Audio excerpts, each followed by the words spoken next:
Hi, Chris Kuzmal here. We're going to now explore how to produce a sorted list using a binary search tree. We already have a tool that effectively does that. Our print walk method within the node class, what it does is it prints out the key for the particular node. But before it prints out that key, it prints out the walk for its left child, which is all the keys that are smaller than it. And after it prints its key, it prints out the print walk for its right child, which is all the keys above it. This recursive approach guarantees, at least in principle, that we'll produce a printout of the tree in the order of the keys from the smallest to the largest. You can see, commented this out and replaced it with an invocation of print line of a new function I created called string walk.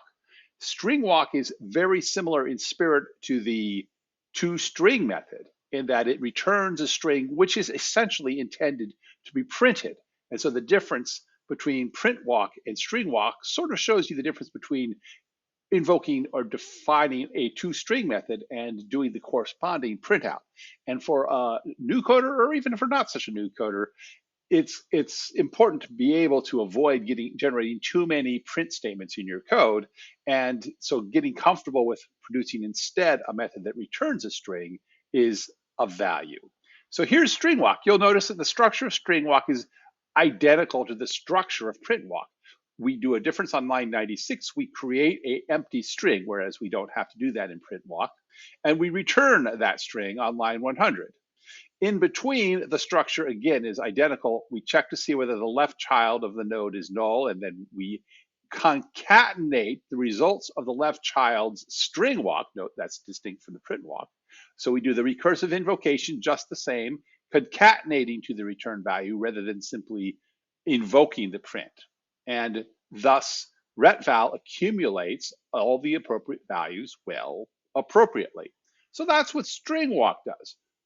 We can extend this instead of concatenating values onto a string. What we'd really like to be able to do is insert elements into an array list that we return.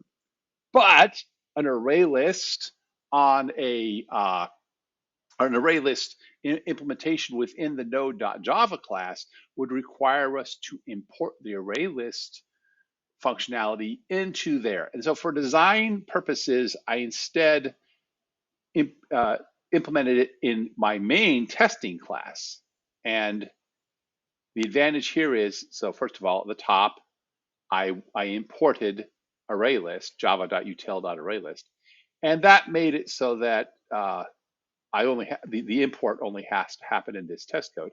And here I created a method called sorted key ArrayList, and its structure is also identical. You'll see here on, I don't see the numbers, there we are, lines 275, 276, and 277, and actually, for that matter, 278, the identical structure as we saw before.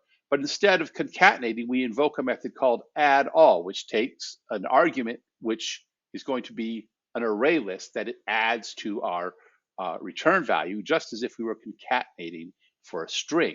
And so the recursive structure is identical. We do add all of the sorted key array list of the left child, and similarly a sorted key array list of the right child, and otherwise we get the key of the node that we're generating the sorted key array list for. This method requires an argument of a node because it's no longer within the node class, and it has to be static because we don't require an instance of the class within which we're written, which is in this case the main class. Otherwise, our return value is an empty structure, just as if it were an empty string, but now it's an empty array list, and line 271 does that. We do a quick check to see if the node is null. If it is, we return the empty array list. And we do some variable naming. The left child and right child are no longer immediately available as fields within the node class, but we can access the left child through the getLChild method, and the getOurChild method similarly gets the right child from this node. So the result is now this method allows us to take a node and generate a sorted array list of the keys under that node and including that node.